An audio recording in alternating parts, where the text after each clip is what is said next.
So good afternoon, everyone. Today we have the honor and privilege of having Mr. Tushar Gandhi with us. He will talk on Gandhian approach to interfaith dialogue. Tushar Gandhi is the founder of the Mahatma Gandhi Foundation and serves as its president. The foundation works to continue the legacy of equality, empowerment and justice for the have-nothing constituents of our society. Tushar is associated with organizations like Lok Seva Trust, Australia-India Rural Development Foundation, and the Gandhi Research Foundation. Tushar is a peace and human rights activist and strives for a world without violence. Tushar's first book, Let's Kill Gandhi, a chronicle of the conspiracy and murder of Mahatma Gandhi, was published in 2007. Tushar writes and speaks on peace, nonviolence, justice, and compassion and liberal ideals, and stands against extremism and bigotry. Tushar is a great grandson of Kasturba and Mohandas Gandhi, Mahatma. You're welcome, Mr. Gandhi. You have up to 2 hours, and you're welcome to conduct the session however you wish. So over to you, sir. Thank you very much, Behzad. Good afternoon to everyone who has enrolled in this class on the course on interfaith dialogue. It's very important because, as Gandhi said, Bapu said, when the dialogue stops, the bombs explode and the bullets are fired. And so in today's time and age, the value of dialogue is increasing leaps and bounds. It's almost becoming inevitable. We have to keep talking even while the bullets are being fired and bombs are being exploded. And especially when at a time that hate is taking center stage in our world. It's very essential that we learn the art of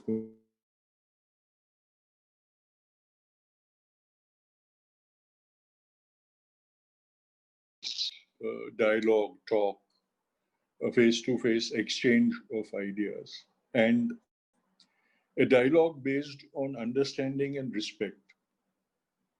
We generally have been taught to be tolerant, but in the Gandhian philosophy, tolerance merely becomes a dangerous thing. It requires understanding and respect for each other.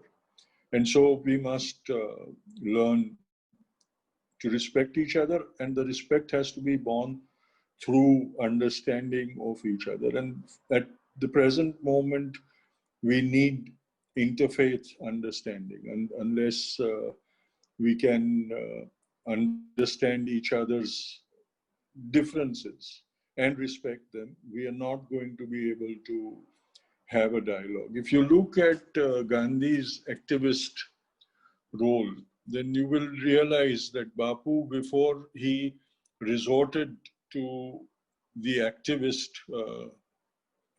identity, he always held a dialogue with his adversary or the person or the institution he was opposing.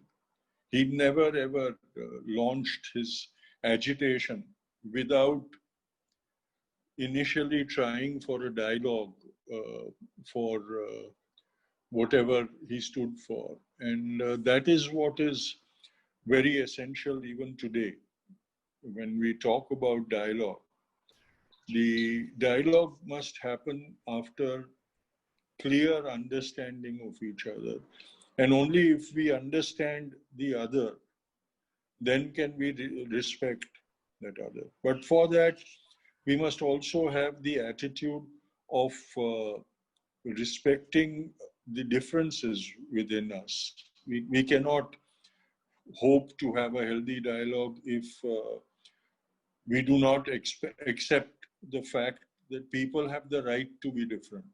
So that for that, again, understanding is very essential. The understanding of everyone's right to live differently, practice differently, have different faiths, and have a different way of life, a way of worship. And all those differences we must learn to respect. Because unless we respect it, we will merely be tolerating it. And that tolerance can be very dangerous. In the institution of dialogue, tolerance has no space. We can't merely be tolerant of one another and hope to have a constructive dialogue, because tolerance means that we are still being irritated by the other person or their ideology or their stand. Troubles us, but we are merely ignoring that and trying to be liberal and things. But that irritant will constantly be there, and it will be building up the angst within us till one point of time when we cannot tolerate the irritant, and then an explosion happens.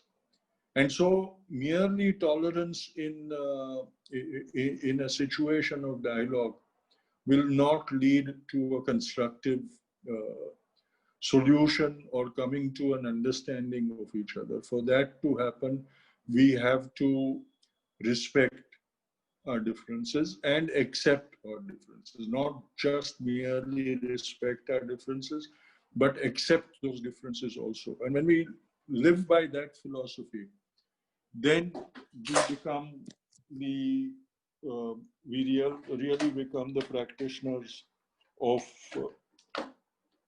a respectful dialogue with each other. Otherwise, we met merely in a situation of pretending, and pretending has never ever helped in a situation of dialogue, resolution through dialogue. And so that is very essential, that we accept our differences, that everyone's right to be different from one another. I'm sorry if I look a bit distracted. I'm in a strange place and I'm just trying to make the best of things over here. And that's why sometimes I might look a bit distracted on the video. Just bear with me. And so, as I was saying, that the first step in a healthy dialogue, whether it is between individuals or it is between communities or religious groups or nations, is the acceptance of the fact that all of us have the right to be different. We cannot force our beliefs and idea, or we cannot realistically expect that the other person must change. Because when that kind of an expectation is there, respect goes out of the window. And when there is no respect or acceptance, there cannot be a healthy dialogue, whether it is an individual relationship or whether it is in a dialogue. And look at if since I am supposed to talk on the Gandhian ideal of dialogue in interfaith and interpolitical spheres and as an activist, I'll give you an example of how he made it difficult for his adversary to deny him. Because in South Africa, if you look at the South African Satyagraha, then you will realize that he made it impossible for South African or the British colonial regime to ignore his demands for equal rights. And the method of doing that was that whenever he required to show that he was a citizen and a dutiful citizen of the empire, he performed his duties by going out of his comfort zone.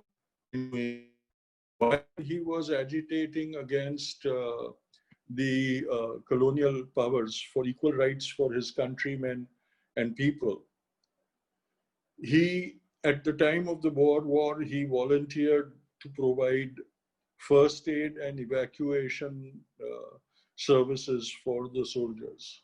Even during the epidemics, several epidemics that broke out while he was in South Africa, he volunteered to provide community services to all the people. And in doing so, he made it impossible for the colonial regime to deny the fact that as a citizen, he was ideal. And then when he demanded equal rights, he was already on a moral and ethical higher ground than the colonial regime. And so it became more and more difficult for them to deny that right to the person. If you look at the Boer War, he went into the Boer War on the side of the British. He established the Indian Stretcher Bearer Corps during the Anglo-Boer War. And he went onto the battlefront at Spionkov on the side of the British to evacuate British wounded from the battlefield. And they were operating on the battlefront while the battle was raging all around them. It wasn't as if they went in to evacuate the injured when there was a ceasefire or a temporary armistice. They were on the battlefront in the battle forefront while the battle was raging. Bullets were flying all around and bombs were exploding around them. And they were identifying and helping the wounded. The uniqueness and the ethicality of Gandhi was that while he was on the side of the British, he did not differentiate between the uniforms. He administered first aid to any soldier who was wounded, irrespective of the uniform he was wearing. And so many a times he and his stretcher bearers evacuated the Boer wounded without realizing that they were the adversary or the enemy. And they took them to the British field hospitals. And Bapu had skirmishes with the British military doctors who refused to treat the enemy. And Bapu reminded them that, you are just a doctor. You cannot have enemies. This is what I was meaning when I was talking about there being respect and understanding of one another, the ethicality of dialogue. The British doctor was not wrong because he thought only of being a military doctor on the British side. And so the Boer, although a patient, for him was the enemy. But he forgot that when he took the Hippocratic oath, he had vowed to serve every needy. In that, they didn't differentiate between a military doctor and a civilian doctor. And Bapu reminded them, they said, okay, you can treat them as the enemy, you can send them to the POW camp later on. But just now, when they need your care, you better care for them because you are a doctor before you are a Britisher. And you are a Britisher before you are a British military doctor. There's a difference. And so he won the goodwill not only of the British, but of the Boer also. And later on, when the Boer took on political power, it became even less possible for them to deny Gandhi. So when Jan Smuts was the president of the Republic, Gandhi negotiated with him. And Jan Smuts was a Boer general in the Boer War. And he knew that Gandhi had served both the sides. And so he could not say that, oh, you came into the war on the British side, so you were our enemy. So why should we now have listened to you? General Smuts didn't have any love lost for Gandhi. When Gandhi left South Africa finally to come back to India, General Smuts is known to have said that the saint has left our shores and we hope he never comes back.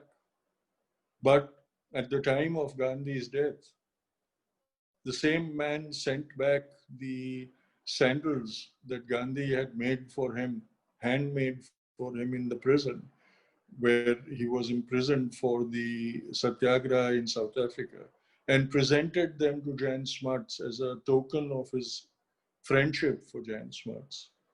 Jan Smuts sent that pair of sandals back to India with a letter saying that although he was an adversary, as an individual, I had immense respect for him and could not ever get myself to step into the shoes that that man had given to me, because I did not feel that I was fit enough to step into his shoes.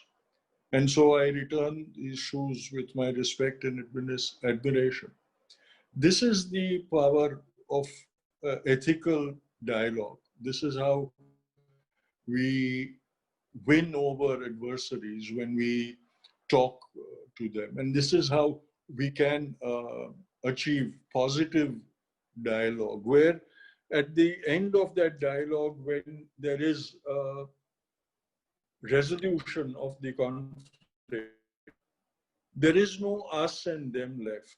We are both equally righteous in our requirements. There is no vanquish and victor when there is that kind of a healthy dialogue, because we keep reminding each other of our duties towards each other. We do not remind each other of our animus. We do not remind each other that we are adversaries, and at the end of it, the objective is to achieve victory. The objective over here is to achieve a respectful resolution of the conflict. So my question also gets resolved, and the requirement of the adversary also is met with. And at the end of that dialogue, we both arrive at a mutually acceptable common ground. Nobody surrenders, and nobody takes on the, celebrates the victory.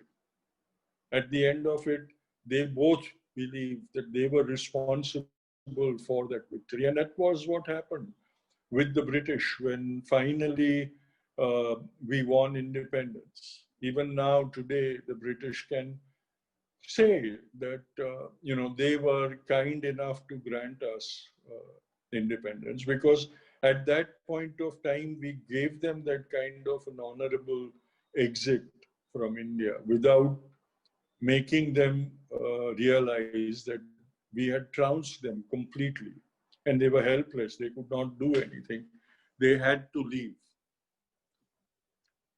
And this is what is essential in the kind of method of dialogue that Bapu practiced throughout his lifetime.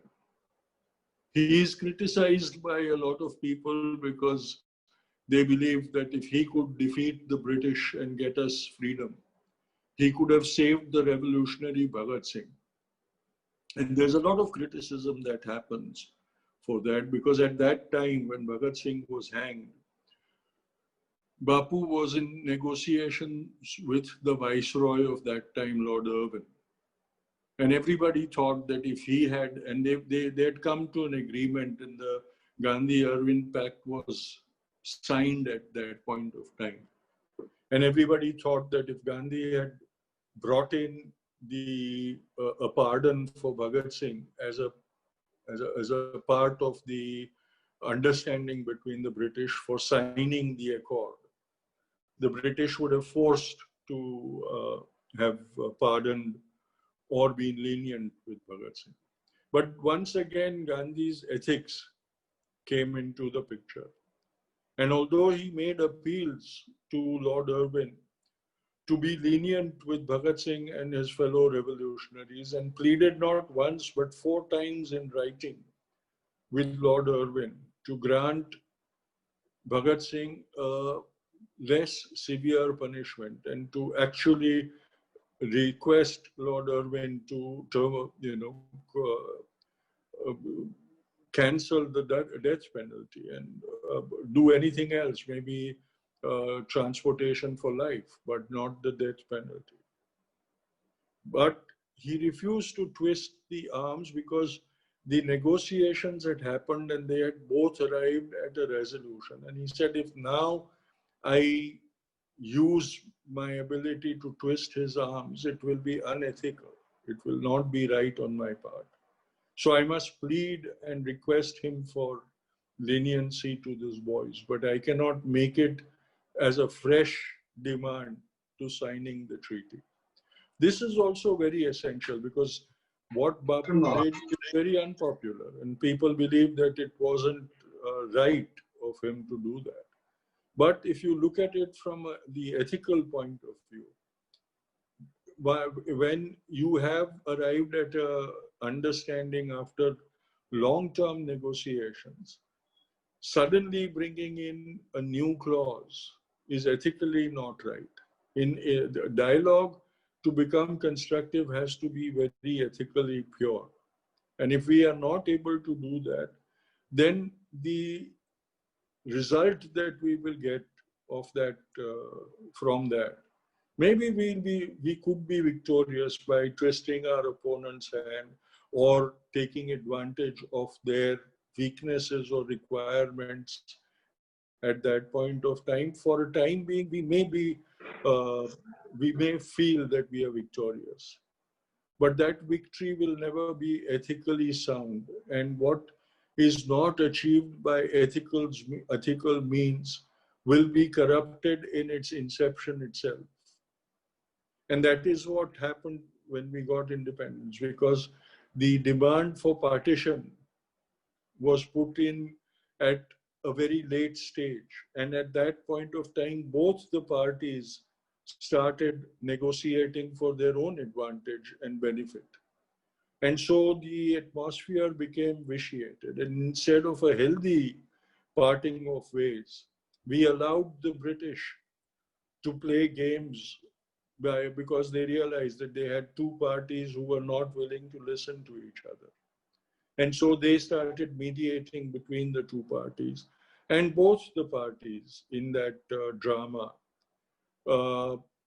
resorted to many selfish requirements and necessities and made many selfish demands. And that is where an ethical solution wasn't arrived at. And we see, when we study history, we see the kind of deprivation that partition has caused. Even more than 70 years later, today, the wounds of that partition keep festering on both Pakistan and India. And the subcontinent keeps suffering because of that. The unhealed wounds of Kashmir, because the British left Kashmir as an unresolved problem for their own benefits. And we were in such a situation that neither us nor Pakistan could ever resolve that issue amicably, because we have been not talking with each other for a resolution, but we have been talking at each other for 70 years, trying to justify our own sides and our own requirements and our own needs. And so that is not a dialogue. And that because it is not a dialogue, it is not leading us to any resolution. And so this is what Gandhi always talked about, that the means had to be as pure if one was to arrive at an ideal end. And since we did not do that, we abandoned Gandhi's ethics in the final stages of our freedom movement. We never were able to achieve an ideal end which could have been sustained for so many years. And that is why we have been at a long-term conflict with our immediate neighbors, with repercussions on the entire subcontinent. But there is never too late for a dialogue. We may lose a lot because we waited too long for a dialogue to start, an ethical dialogue to start. Dialogue also doesn't mean that we just keep talking to each other, because many a times we are just debating with one another. And debate is not a dialogue. Debate, again, is just a contest where we are trying to enforce our side that we patronize because we want to be a victor. In a dialogue, as I said, everybody needs to win. Only then it is a worthwhile dialogue. And when it is an interfaith dialogue, it is even more critical that the dialogue is continued in an atmosphere of respect, mutual respect, And that respect can only be born out of understanding. And that is where Gandhi emphasized in his lifetime that it is a moral duty of every individual to make a friendly study of all the scriptures of the religions that mankind follows. Because only if we make a friendly study can we then understand why there is a difference between us and why are our practices different from one another. And then start looking at each other not as adversaries, but people who have the right to be different, choose differently. When religion started, I'm sure it must have been people deciding to follow a different format of worship, that's all. The codification and things must have happened much later in every religion, when there was a big enough group of followers who needed to be codified and uniformed, and the practice becoming generalized and things.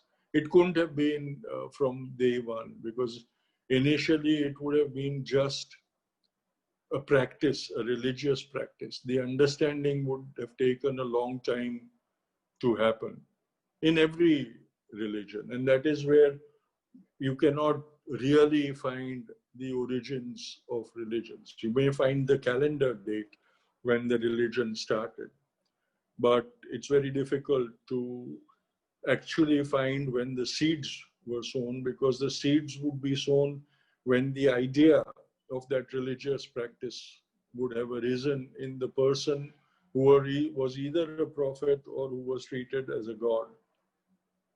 And only then would it have grown into something that could have been tangible. And so it's very essential that we understand that essence of religion before we can aspire to become inter-religious negotiators or people qualified to have a dialogue interfaith. Because today, if you see it, whenever we do talk about interfaith dialogue, it is more of an interfaith debate where everyone is trying to be one up on one another and prove how the faith that we practice or the religion that we practice or subscribe to is better than the other one's religion. There is never ever effort to find the commonalities of the religions, find the oneness of God, and realize, have the realization that we practice or worship that God differently. But behind all the identities that we apply to that God to make him or her acceptable to ourselves, it is merely the limitation of our imagination that give him or her a different identity. Otherwise, the basic truth of the godly figure is one who is enlightened, who has vanquished the question mark that is life and religion, and understood the essence of humankind, not just merely a religious tome or a religious practice, but of humankind and their existence. And those are the people who actually can have a dialogue, an interfaith dialogue. And it's possible for everyone to achieve that kind of level of understanding and realization. It just needs an honest effort to do that.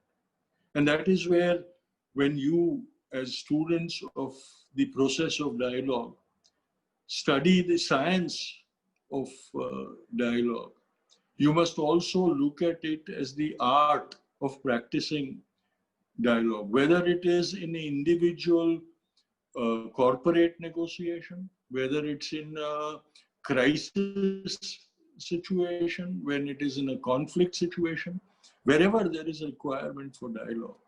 Unless you start understanding the person you are holding that dialogue with, the organization that you're holding the dialogue with, you're never going to be able to come to a successful conclusion of that dialogue, whether it is in a hostage crisis, when hostage negotiators are important, or it is in a situation where there is a conflict between nations and you are a peace negotiator, or it is a internal conflict which is even more difficult to resolve, and you become a negotiator in that. If you are going to only speak the language of the side you represent, you will never ever be able to arrive at a promised conclusion, at a actual end of that conflict. You might arrive at a temporary respite, but for the conflict to be actually resolved, both the parties have to talk the language of the other person and then come to a conclusion out of understanding and respect. And so dialogue becomes very important in all these aspects. It wasn't as if Gandhi had dialogue only about politics and about the freedom of India or about the rights of the people he represented. His entire life was a format of dialogue. He was continuously communicating with the people he was leading. He was continuously communicating with the people he was preparing for the conflict. He was continuously communicating with the people that he was training to do the constructive work of service of the nation. And all of them needed to be communicated to. And his style of communicating was by becoming the language himself in his life practices. So he had to speak very less. But every action of his communicated to the people, to the target audience, is his devotion to service. At a very critical point of time in his life and also in the history of India, Lord Wavell, the Viceroy, invited all the leaders, political leaders of India of that time, to come to Shimla to hold negotiations to find a way to give more independent rule to India. And they all congregated there. Bapu was also invited. And so he also went to Shimla. But because of some kind of deadlock in the negotiations between Congress and the Muslim League, the Viceroy finally called for a recess of 6 days and said that they would all reconvene at Shimla to continue the conference and the dialogue. Everybody else was making plans on how to relax and rest in Shimla to be refreshed for the oncoming schedule of the conference. But Bapu declared that he would go to Sevagram and then come back in time for when the conference resumed. At that time, traveling from Shimla to Sevagram was 2 days each side. So 2 days to go and 2 days to come back. That would be in 4 days. So it would effectively give him 2 days in Sevagram. And everybody tried to drill sense into his mind saying, what are you going to achieve in 2 days over there? Why do you want to tax yourself by traveling for 4 days to just be there for 2 days? It's not worth it. And when you come back, you will be tired when you need to be refreshed. But Bapu was adamant, and he finally went to Sevagram. And when he returned, he was tired. And everybody told him, see, we told you not to go, but you wouldn't listen to us. At that point of time, he said that there was Parchure Shastri in Sevagram. Parchure Shastri was a leprosy patient who had been ostracized and abandoned by society and his family, and who had taken shelter at Sevagram Ashram. And Bapu had taken the responsibility of nursing him and serving him. And so he said that, I went back because I realized that I had to, this time was given to me so that I could nurse Parchure Shastri. And everybody said, what difference did it make? You went, traveled 4 days, you merely spent 2 days over there. What great difference could it have made in his ailment? You could have done that at the end of the conference too. And Gandhi said, it doesn't matter whether I had to travel 4 days or not. But even that 2 days worth of nursing and caring for that person brought relief to him and made him feel that there was somebody who cared for him. And caring and the knowledge to the person that somebody cares for me is a greater and more healing medicine than medicine itself. And for the brief relief that services might have brought to him is worth all the hardships that I had to put to myself. And so this is also very essential while negotiating. Many a times we believe that we are negotiating and we are negotiators, so we are not responsible for anything else. But life goes on, and we have to continuously be aware of the changing circumstances and oncoming events in that life that are happening, because in those there might be seeds of a future conflict being sown. And so we must be aware of that, because unless we understand the origin of conflict of any kind, whether it's a social conflict, whether it's a religious conflict, whether it's a conflict of nations, or as it's very fancifully talked about these days, the conflict of civilizations. Conflict is a conflict and it harms. And so we must be ready to realize when those seeds of those future conflicts are sown, and then work towards it so that they do not become the whirlwind of the future. And this is the essence of ideal conflict, that you don't treat the ailment, but you start treating it when the symptoms start manifesting itself, when the symptoms start becoming apparent. And when we start acting against those symptoms, we prevent those symptoms from becoming a major ailment and becoming big enough to cause harm and everlasting damage to our society and our civilization and to humanity in general. And that is what is happening with the environmental thing. The environmental dialogue and the dialogue of sustainability is just about 10 years old. But it's not as if we were not warned about this in the past. Even Gandhi in his time warned us about our wasteful and plundersome ways. And he told us that there was enough in every person, in nature, to provide for every person's need. But nature could not even provide sufficiently for one person's greed.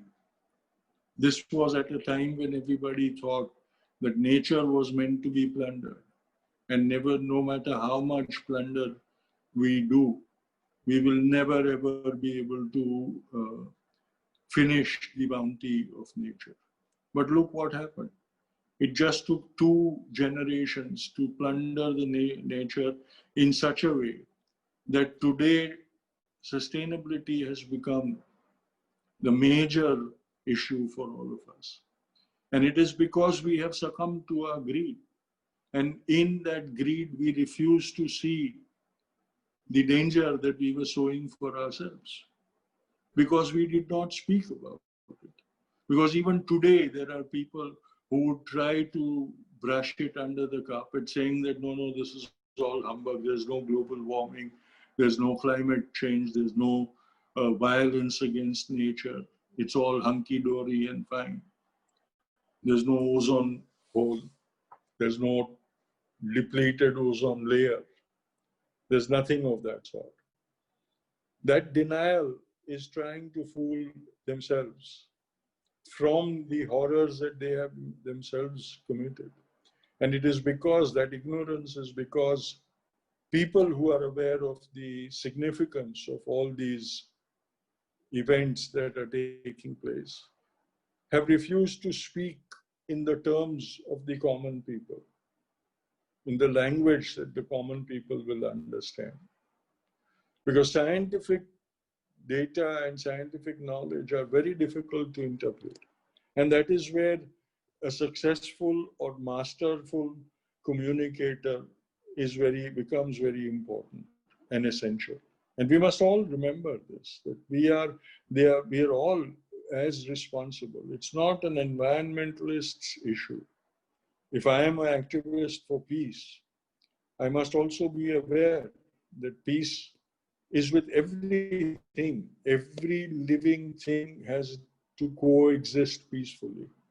And if something is upsetting that equilibrium and equation, then that entity has to be made aware of the dangers of their practice and made to change their things. And in the most severe instance, which would significantly mean that you failed at communicating, would be to then negate the influence of that entity. That means you eradicate that entity. That can only happen if all the avenues of dialogue have been exhausted before. But today we don't want to do that. We just want to take the first and fast option so that we arrive at the resolution quick and we can boast of a fast resolution to all our requirements and needs. But those are selfish, in that those will never give us the kind of ideal resolution that we require. As students of the dialogue, the other thing, that the virtue that you must cultivate is patience. To be patient with the person you are having a dialogue with. To allow them to have their own leeway. To allow them to feel that they have the flexibility to change. To allow them the liberty of their own ideology and belief.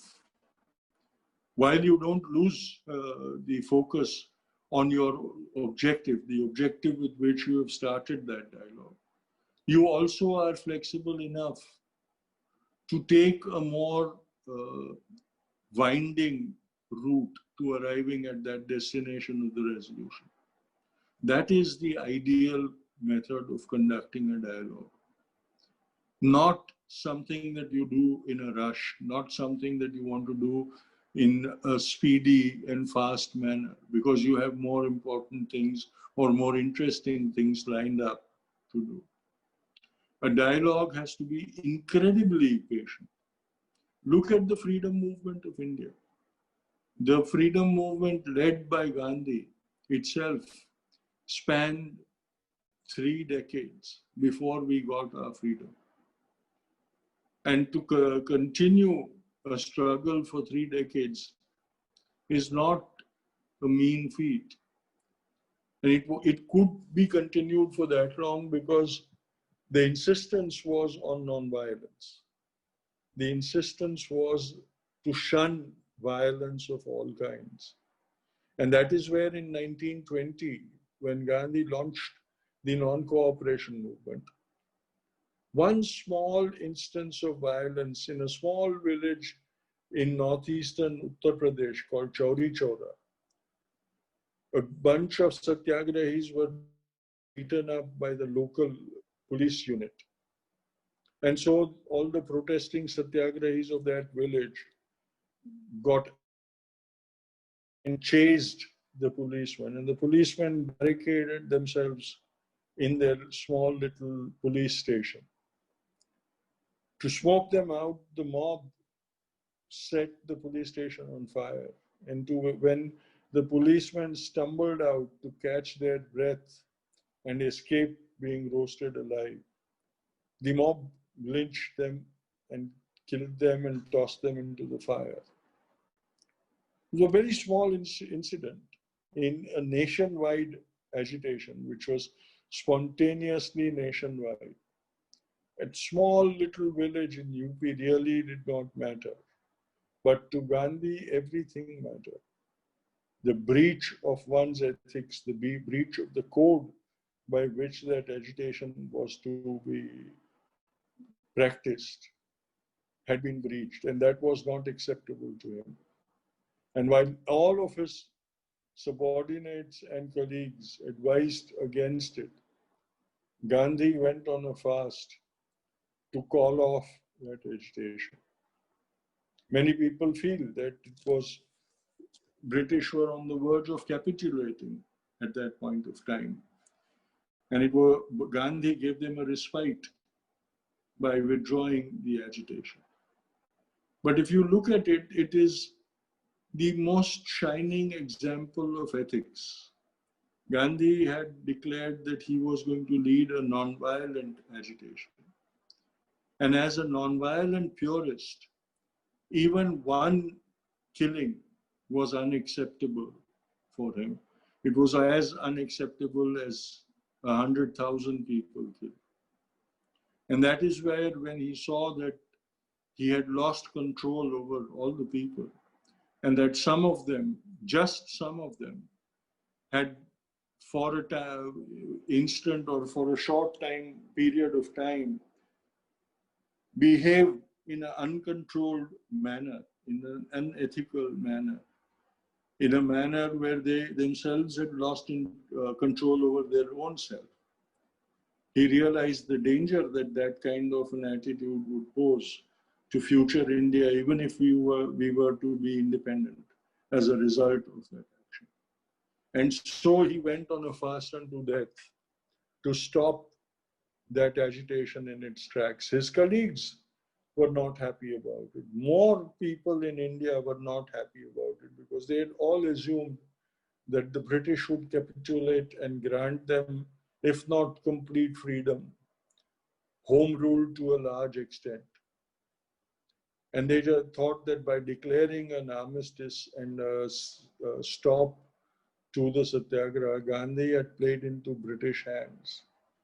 Gandhi did not mind that criticism because he realized that if just to hasten the process of independence, he was willing to take shortcuts and trudge down unethical pathways, then the freedom that he would achieve would also be corrupted. And he wanted ideal freedom. He wasn't going to compromise to do it. He wasn't going to bargain to do it. He wasn't going to do a give and take to guarantee the freedom for his people. Because he also had the vision to tell himself by when he was going to arrive at that objective. So he was not going to give up in between and take a different path. That is what is ethicality. And he explained to the people. It wasn't as if he had initially passed a farman and said, do this as I tell you. Even at that time, he had displayed his methods in Champaran and in Kheda and shown to the people that that was also a parallel system of a fight for rights, a battle, with all the necessities of a battle. And his people had then realized, through that example of Champaran and Kheda, how to go about it.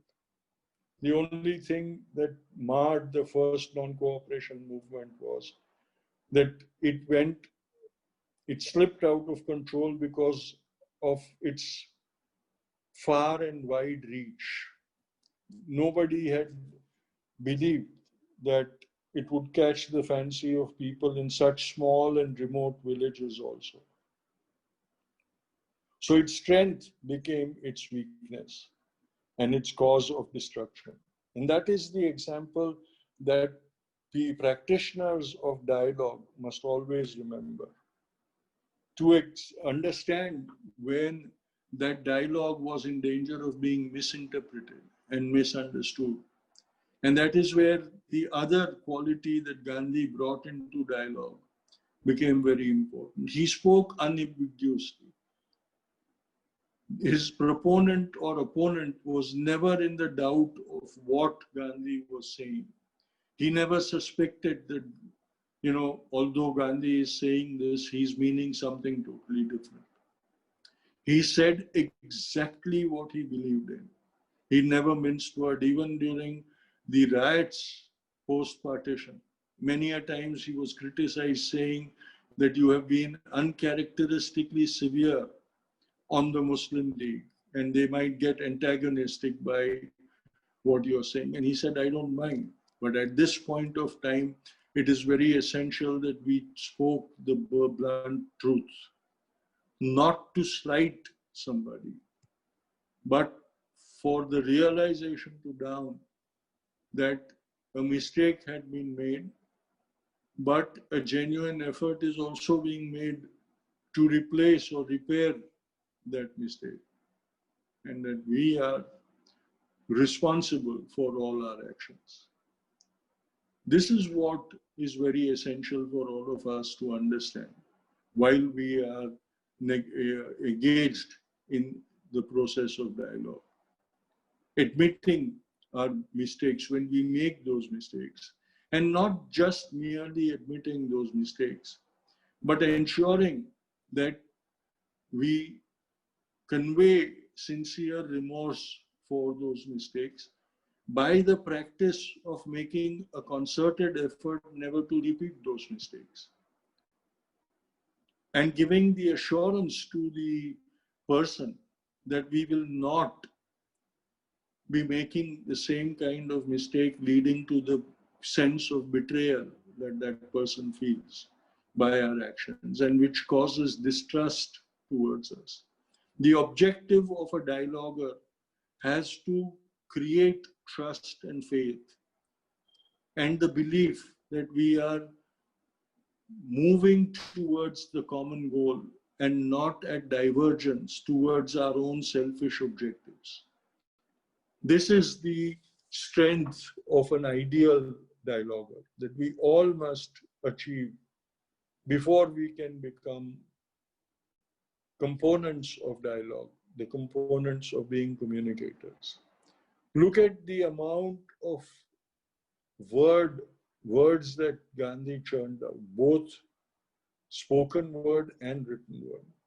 The man, his lifetime is summed up by a collection of what he wrote during his lifetime, which runs into a set of 100 volumes, each volume of 500 to 600 pages plus, and all of it written by him as in letters, articles, essays, the text of his speeches throughout his lifetime.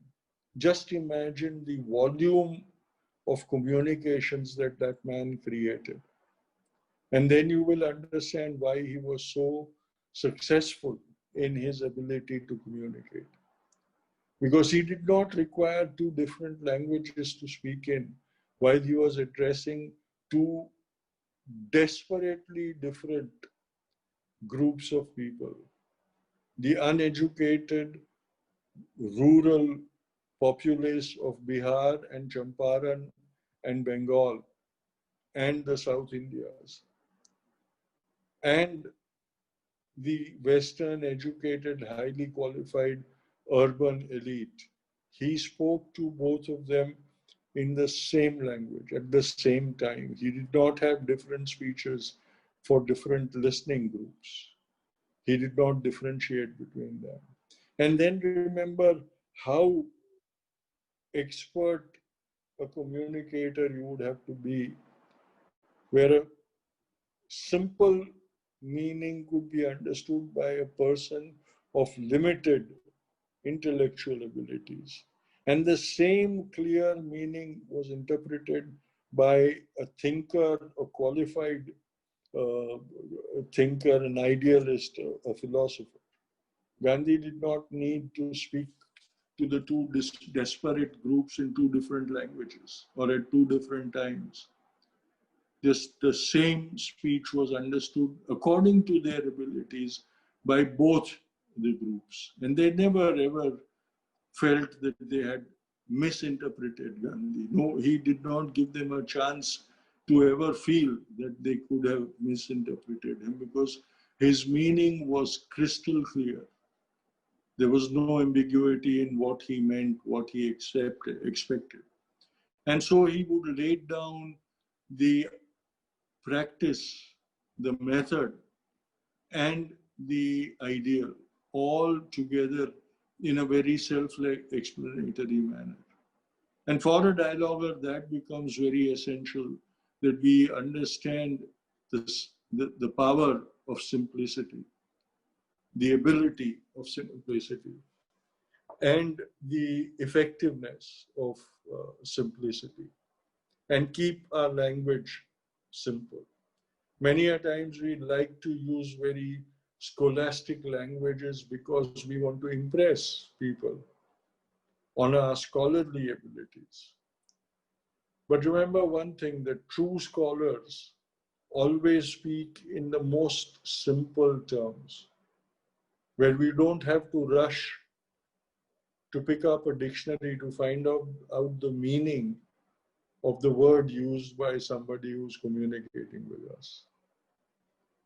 That is the power and ability of dialogue. And that is what we must all cultivate. So my prayer to all of you is to understand this ability. And the simplicity of the dialogue will only occur when you are an astute expert. Because unless you are an expert, you will not be able to find the simplicity of communications. Because then you would want to make your communications complex, so that at first hearing your opponent gets confused too and needs clarifications either from you or from a book explaining meanings and lexicons. Because you are trying to camouflage your own weaknesses and inabilities by the use of bombastic words, which nobody understands, neither the sayer nor the hearer understand. And yet, they will continuously use them to prove their scholastic ability, their scholarly traits, their showing off abilities. A true communicator, an ideal communicator, never shows off, never tries to prove. It is the cause that is more important than the individual for them. And they always will talk about the cause. And this is what made Mohandas Karamchand Gandhi a great communicator of his time. Because his spoken language and his written language were one and the same. So when you read what he has written, and then if you hear his speech on the same subject, you will not feel that he's talking about two different things. You will actually be able to identify the important milestones in those writings or in that speech. And that is a great communicator. This is what we must all understand, especially students like yourself who have joined in to do their doctorates and postdoc or masters and doctorates in communications. Maybe, I don't know if this subject course is 4-credit course or non-credit course. But in the school of life, it will always be a 4-credit course, because the ability to conduct dialogue will be always there with all of you for your lifetime. And that is where it becomes even more important that you understand the value of true dialogue, the ideal dialogue, as we talk about the essential truths. We must also talk about the essential dialogue that is required to strengthen civilization and to create unity of civilization, of mankind, of humankind. And that is where the importance comes in. There have been many great communicators. Some of them we feel great because we are unable to understand them. But those who we can understand are the ones for whom we have respect and admiration in our hearts, because we appreciate their ability to communicate with us and make it informative for us so that we emulate the message of that communication. And that is why the great philosopher Socrates is also admired and remembered. Or if it is, if we look at the Sufi tradition and if we look at Rumi, the beauty of Rumi's communication is in its simple yet clever use or utilization of language. The way they keep communicate with us. If you read the verses of Rumi, you will understand that although they are very scholarly, they are in a very plain and simple language. And we don't need a lexicon or a tutor to interpret those sayings to us, the lesson of what they have written. People like Rumi or Buddha or Gandhi or Jesus or Muhammad. Because when interpreters come in, then the corruption comes in, because then that class of interpreters will want to permanentize their hold over you. They wouldn't want you to become so enlightened and so expert so that you don't need them anymore, or their existence becomes redundant. And so their need in your lifetime will become permanent, and you will always have to run to them because there's something that they will not have told you. But that doesn't happen in the case of people like Gandhi, because what they say is so easily understood by everybody, and what they do. And in life, practice is the greatest communicator of them all.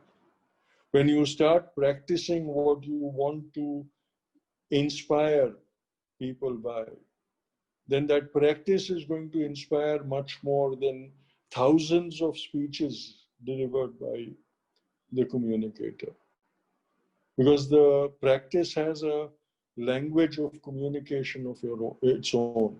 And that is where, when Gandhi talked about religious respect, he could expertly interpret the Quran as expertly as he could interpret the Gita, or as expertly as he could interpret the Bible, because he had made studies of each one of them, and not just critical studies, but friendly, respectful studies for all of them, and had realized that although the language was different, the central meaning of all those religious tomes was one of the oneness of God, and of that God being within us, the kingdom of God being within us.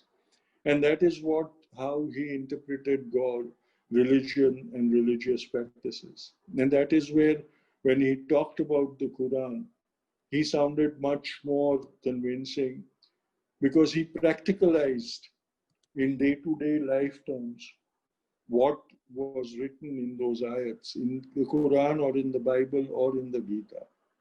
In all the religious scriptures, he found the commonality.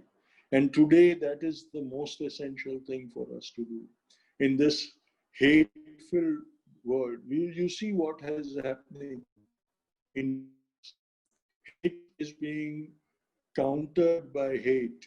And it's only increasing the hatred in society, the bitterness, the poison that is so widespread in society. And that is the danger that is going to give rise to so many more conflicts in future.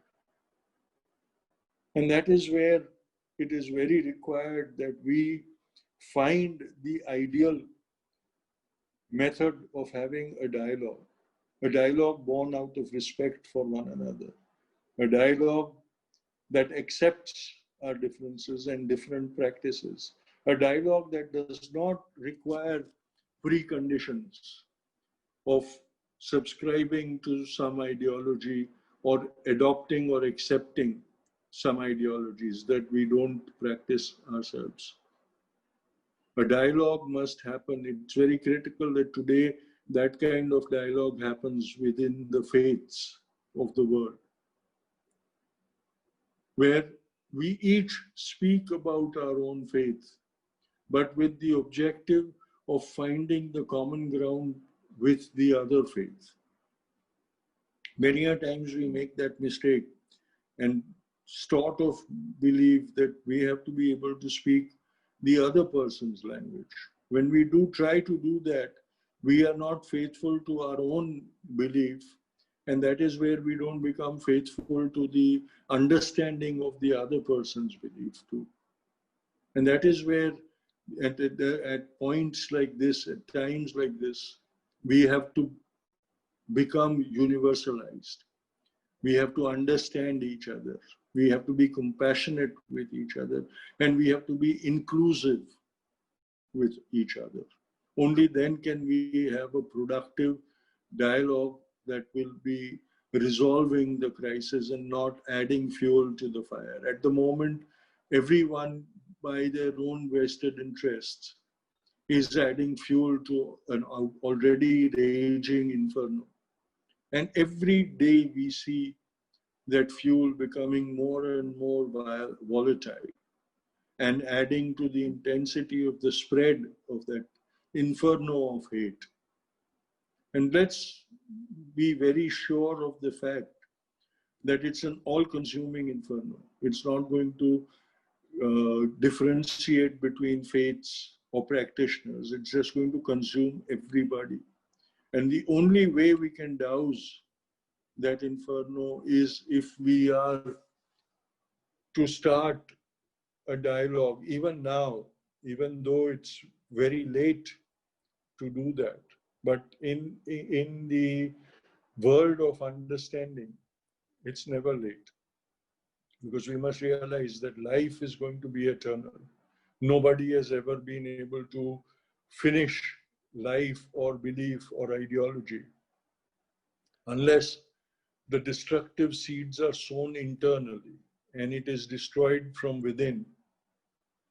No adversary has ever been able to finish off any belief streams or ideological streams. We have all, maybe for a time, some ideologies may seem to be subjugated, but nobody has ever been able to permanently subjugate anyone. And so there's always time to arrive at a common ground where everybody is respected, a common ground created out of respect and understanding, and out of that ideology of inclusiveness. And so this is what we must all aspire to do. And this is where the criticality of dialogue comes into being.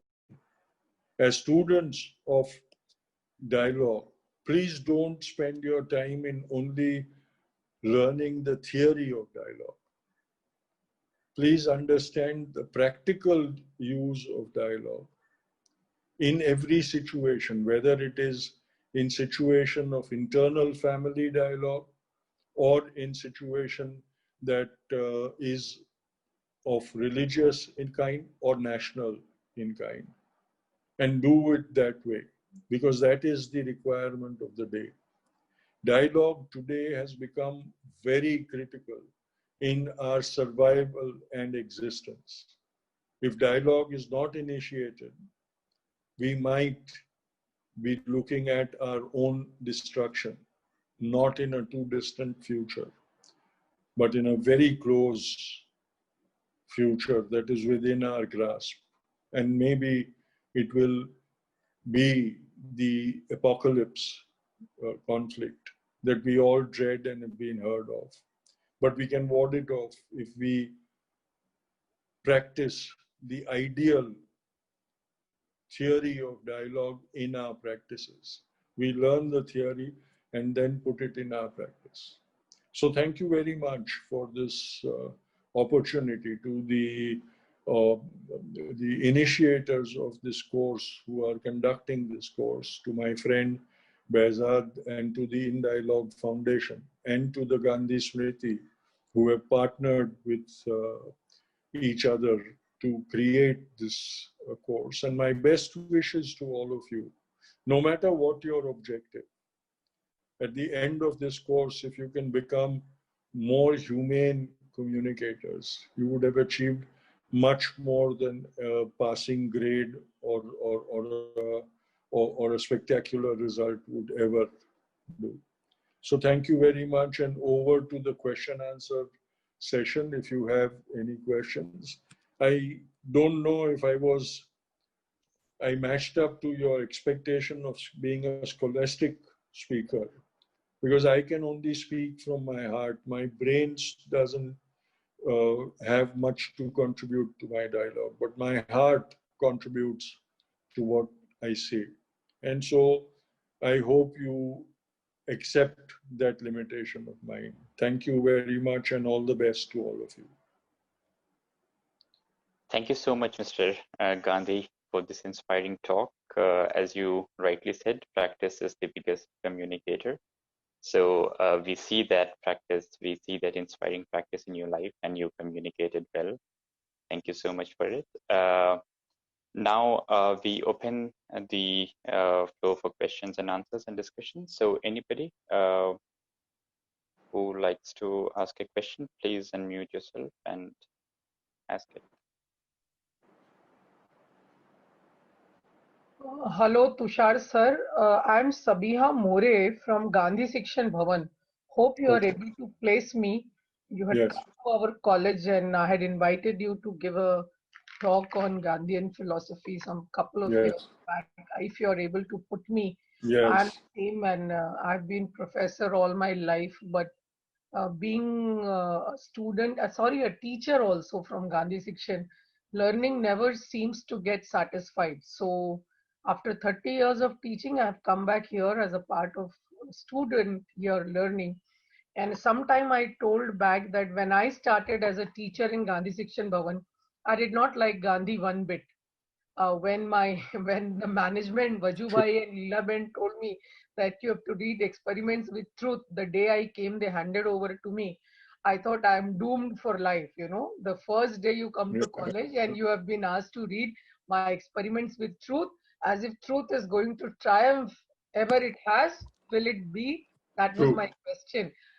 But in this 30 years of life, whatever I've been called at places to talk about Gandhi. I was just now at KJ Somaya on 10th of October talking about people like Gandhi who have made a difference in the world. So the journey is quite upward a graph. My question to you is that how come Bapu never lost his cool at the most absurd question that people have asked him? You know, at the most absurd question that people have asked him, you know, whether it was connected to interfaith or whether it was connected to partition or whether it was connected to why did he not eat meat. How you might have to repeat the end because I can't hear you. Nice, sir. Hello. I'm just trying to tell you that in dialogue, how come Bapu was so cool? I'm sorry to use that word, but he was very calm. He was very cool. Whenever an adverse question was asked, yet he was able to answer things in a very simple way. Very, very simple way. Gandhi had his own thought process, which nobody could move him away from. He was very adamant at times, you know, but he never showed his anger, which I failed to you know, like bring it into my life. I get upset very, very soon. I get, you know, agitated very soon. What made Gandhi become so cool while he was having a dialogue with people whom he did not even agree with? He was very cool. He was very calm. What do you think is the key to his patience? I think the answer to that is how he internalized ahimsa. For him, ahimsa was not just the practice of violence. It was also the contribution to violence through anger and to prejudice and through thought, the thought, violent thoughts. Because in every dialogue, even if you look at it when he went to Noakhali in response to the riots over there, although he went there to save the Hindus, he did not antagonize the Muslims by blaming them. He sat down with them and said, look, you are the majority, and it becomes your responsibility to provide the sense of security to the minority over here. If he had sat down and started accusing them of all the crimes that they had committed, everybody knew of the crimes they had committed. But nobody wanted to be reminded about those crimes. And that is what caught them by surprise. That although Gandhi was seeing their crimes, the results of their crimes, day in and day out throughout his travels through Noakhali, not once did he sit down and say that bring me the culprits of the violence. While he kept insisting that the culprits had to be punished, whether in Noakhali or in Bihar, he never said that unless you bring those culprits and hand them over to me, I will not talk to them. He continued to talk to the people and make them realize that if peace was required, it was their responsibility to bring it. So he never allowed the situation to become overbearing. He never allowed the other person to feel that here was an adversary who had come to show me down. You know, when we go into a dialogue, we decide, even when we are doing it in a friendly way, we decide to study the weaknesses of our opponent, to score a point on that opponent. But when Gandhi went into a dialogue, he looked for the strengths of his opponent and said, let me talk about those strengths so that that person realizes his or her responsibility that is born out of that strong point that they have. And so he always reminded the other person of their strength, and that is where he disarmed them. To him with the objective of making accusations and antagonizing him, also realized that how do we antagonize somebody who is so calm? How do we, why should we waste our time? Let's just listen to him. And that was his way of disarming people. It was a very cunning and shrewd practice, but it was a practice born out of ethicality and morality. And so it became undeniable. The charm of Gandhi was that he made his nonviolence undeniable. He did not allow his opponent to ever question his practice of nonviolence or his belief in nonviolence. And he continuously kept providing examples through his own practices to make it undeniable for the person. And I think that was what allowed him to keep a cool temperament through all the crisis that he faced.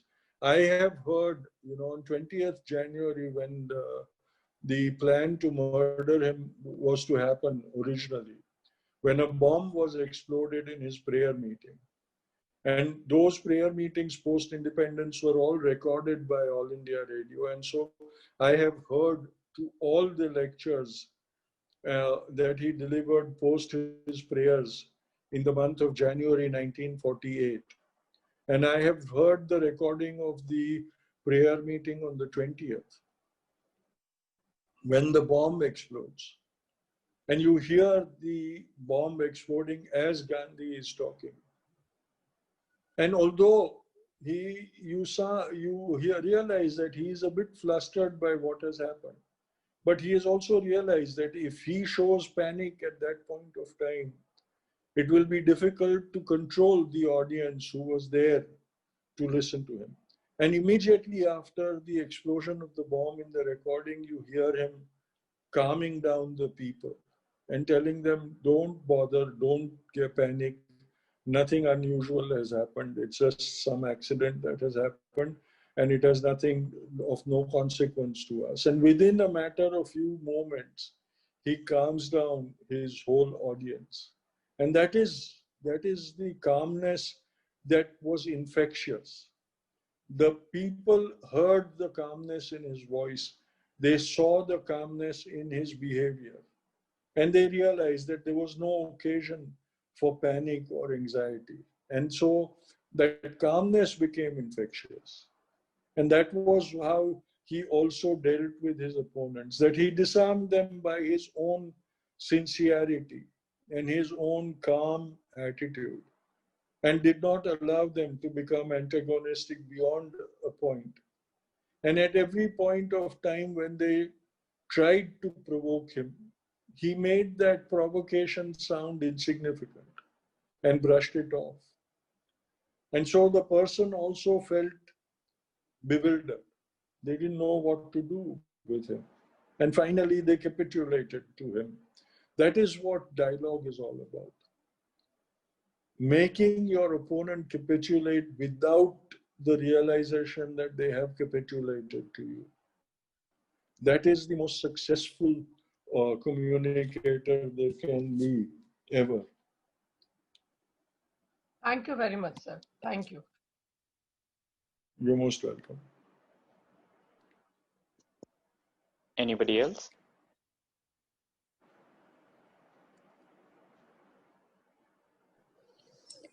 Good evening, sir. Good evening. Sir, thank you so much for this lecture. A lot of our queries really got resolved in the process. And so I don't have a question per se, but a reflection which can be framed as a question. So, Sure. sir, the question is about the notion of truth as such. So for Gandhi, he understood, perhaps, I don't know, but this is what my understanding of Gandhi is, that for him, truth is so much in relation with the other, like anybody who is within our own immediate surrounding, or it can be an external other. And he conceptualized truth as being non-violence, what is ahimsa. And in this context, it also means non-violation of the other. So as a lot of my queries got answered by your comment from Sabiha ma'am's question, you spoke of how he internalized ahimsa. So, you know, sir, at the level of practice, these ideas seem to be so ideal and extremely like very utopian also. But when it comes to our everyday life, how did Gandhiji arrived at a position of becoming a Mahatma? Like what kind of practice in his everyday life did he employ to manifest this embodiment of being completely non-violent, even to the extent of his thoughts, that purification of thought? So can you shed some light of that? Because, you know, even in Experiments of Truth, he talks about how he, through his confessions about the guilt, especially how guilt appeared to be a very central emotion, you know, whether in relation with the father or even with his friends. So how did that got converted into everyday practice, like through fasting or through meditating? So, because sir, it's an everyday battle somewhere for all of us to be completely non-violent in our behavior and thoughts. So if you would like to share The thing is, there, what we must understand is the ethics of Mohandas and the continuous striving to be a better person that he practiced throughout life. Every second of his life was an atonement for the previous moment. He kept atoning for everything that he did in the past. And it wasn't merely just an admission of his failures. If you read the story of my experiments with truth, you will realize that it wasn't merely an admission of the mistakes, but it was an honest attempt to ensure that he atoned for those mistakes and never ever repeated those mistakes again in his life. Every second was practiced in achieving that. And so the process of improvement, there was no point of time when he became the Mahatma. That was something that we attributed to him. His entire life was a quest for becoming better than the previous moment, the past moment. And that is where he, at the end of his life or towards the end of his life, could say with confidence that his message was his life itself. There was no different other message that he had to give. And that is how he internalized ahimsa also, where everything that was going wrong, he held himself responsible for it. He never tried to find a scapegoat to blame his failures or the mistakes that he committed. He never found an excuse saying, it was the circumstances that made me make that mistake. He always said, even when the mistake was collective, he took responsibility for it himself and tried to atone for it himself throughout his life. And so that was the responsibility of being a leader, that he obeyed with absolute honesty. Today, we even have versions of the truth, and we only subscribe to the version of truth that is convenient to us. But to him, truth had no versions, truth had no avatars, truth had no colors. It was the eternal, everlasting truth that he subscribed to. It takes a lot of courage and a lot of sacrifice to adopt that truth. But the beauty of that truth is that it can be adopted in phases also. And at every phase or every stage of adoption, we become better than previously. And that was the journey of Mohandas's life that we must all be inspired by.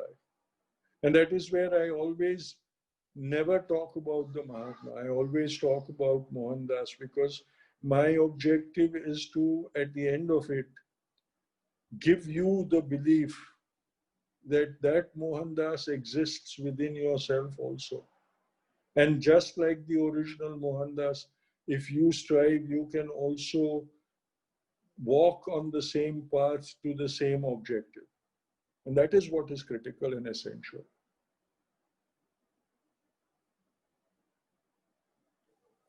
Thank you, sir. Thank you. You're welcome. MARYA? MARYA Ahmed NEYAZI. Good afternoon, sir, or good evening. Good evening. My name is MARYA. And so my question, basically it's an add-on to what Nitya just asked you. So I just wanted to ask you that in today's, scenario, where you know that the conflicts are at a larger sphere, and when you talk about finding common grounds, that's not possible. Like if I take up the issue of Kashmir, so there is no common ground there. So in such a scenario, how do you, what according to you, how can we bring the whole notion of non-violence and the practicalities of how Gandhiji worked into such scenarios, like as a dialogue practitioners, or what can be done in such a situation according to you? First of all, let me say that I don't agree with you when you say there is no common ground in the Kashmir issue. Every issue has a common ground. Every issue has a ideal solution to it. It may not be ideally suitable to our own selfish requirements. Because the Kashmir conflict remains a conflict because Pakistan is addressing it with its own selfish motive, and so is India. In the common ground and the ideal ground over there is the choice or the right of the Kashmiris. If there is anybody who can actually decide about Kashmir, it is only the residents of Kashmir who have that right, as it is in everywhere else. But the selfish requirements of either India or Pakistan will allow the honest voice of the Kashmiri to be ever heard or considered. And that is where we keep convincing each other that there is no ideal common ground in Kashmir. And that is where it will be a perpetual conflict or problem. But there is. And that common ideal ground is not acceptable to anyone, neither Pakistan nor India. And that is where that conflict has, or the problem has remained unresolved throughout for such a long time. Because there has never been an honest attempt to achieve it. And somebody who proposes to become a proponent of dialogue must always look for the true common ground, the true ideal in any conflict. What is the most sustainable solution to that conflict? Because if today Pakistan's right is accepted and done that, the conflict still remains through the Indian point of view and from the Kashmiri people's point of view. If the same thing happens with India, the conflict still remains with the Kashmiris and the Pakistanis. The only most ideal way is to leave it to the Kashmiris and both Pakistan and India go take their interests out of that equation. But that is the most bitter pill or medicine to swallow for either of us, because it has become a thing of ego, a matter of ego for both of us. That is what is harming. And in all conflicts, that is the attitude that harms the process of negating that conflict or eradicating that conflict. It is the selfish motives of the opponents that come into play. Thank you, sir. You're welcome. Mohammed Balir. So thank you for your enlightening lecture. At the start of the lecture, you mentioned that the independence to India was given rather than achieved by the Indians. So I would like to know. No, I said it was achieved by the Indians rather than the belief that it was given to us. Okay, sir. So, do you think there was a role played by the impact of the Second World War in this scenario? Everything has a role to play. Everything has a consequence on the result. And one cannot negate the fact that the Second World War was so destructive that it taxed humanity to an unbearable extent. But saying that, implying that the British were so weakened by the Second World War that they had, it became unviable for them to rule India, is not something that I believe in, because that gave them more of a opportunity to recuperate their losses by exploiting and sucking the wealth out of India and Africa. And there was no requirement for them to give up their colonial rules. But the fact was that the Second World War also became a catalyst in a belief that had been shown much earlier of the immorality of colonialism. And that is where all the colonies were subsequently dismantled. Not just British colonies, but almost all the colonies that the old world had, the way it had colonized the world. And so, yes, I agree that the Second World War played a role in it, but it was also the effort of the 3 decades of struggle by Indians before the Second World War that caused that eventual result to happen. Mushtaq Sikandar. Thank you for your enlightening lecture. I just have a question because we are talking about dialogue and Mahatma Gandhi. We witnessed that one of the sons of Mahatma Gandhi converted to Islam, And then there was a certain kind of tussle between Mahatma Gandhi, and he was not quite happy with his son converting to Islam. So, what were the reasons? Just if you can just enlighten me about that, and why didn't Mahatma Gandhi did a dialogue with his son or with his extended family? Because we witnessed that none of his children were with the Congress or with him. So just uh, intend Yeah, to to enlighten me. take your question about Bapu's son converting to Islam. It was the older son who had unresolved issues with his father, and who ended up destroying his own life as a retaliation, or as the dissatisfaction he had with his father. And in that uh, destruction of his own self, he sowed the seeds of his own complete annihilation. And when he converted to Islam, it was the time when the Muslim League was trying to break Gandhi. And they thought that by converting his son, they would be able to chip off a bit more of Gandhi. And so they converted Harilal Gandhi, who was by that time a complete derelict, destitute. So a senior Muslim leaguer had adopted him and taken him under his own patronage with the idea of converting him. And the incentives for conversion that were given to him were un-Islamic, because Harilal was an alcoholic and he was a fornicator. And he was provided with liquor and women to entice him to convert to Islam. And so his entire conversion was unethical and not even in the spirit of Islam. It wasn't a spiritual conversion. It was a conversion of needs that had been catered to. And Gandhi had realized this, that Harilal was only doing it, one, because he thought that it would hurt Gandhi, and the other was because his needs were being taken care of.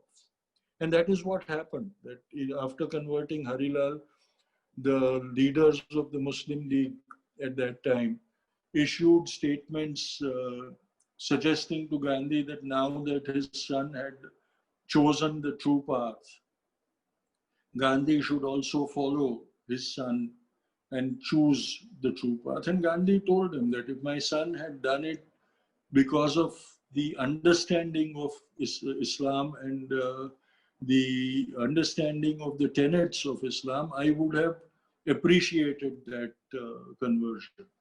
But I know the incentives that have been given to him are not ethical, and they do not even strengthen Islam. As a matter of fact, they weaken Islam by pandering to the base instincts of my son. And that is where I do not accept his conversion to be ideal. And since it's not an ideal conversion, you cannot expect me to be inspired by that. And when the leaguers who had converted Harilal realized that they had no effect on Gandhi, or they were not meeting his objective, they abandoned Harilal.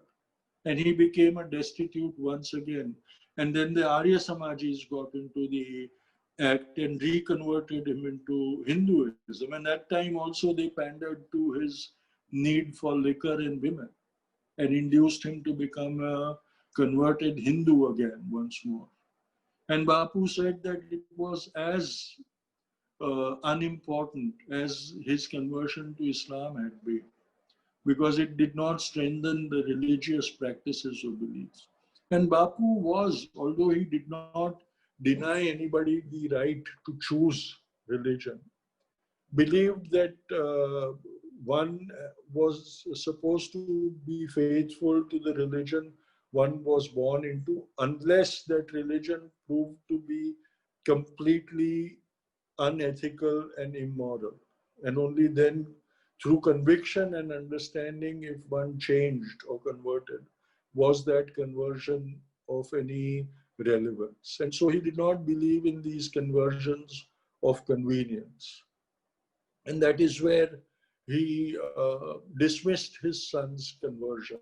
And the son had to pay the price for it because people exploited him and then abandoned him too.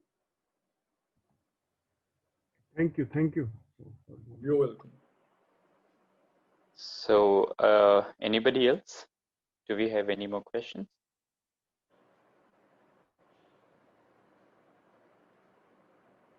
Okay. All right. So it seems we don't have any more questions. So with this, we come to the end of our today's session. Thank you so much, Mr. Tushar Gandhi, for joining us today.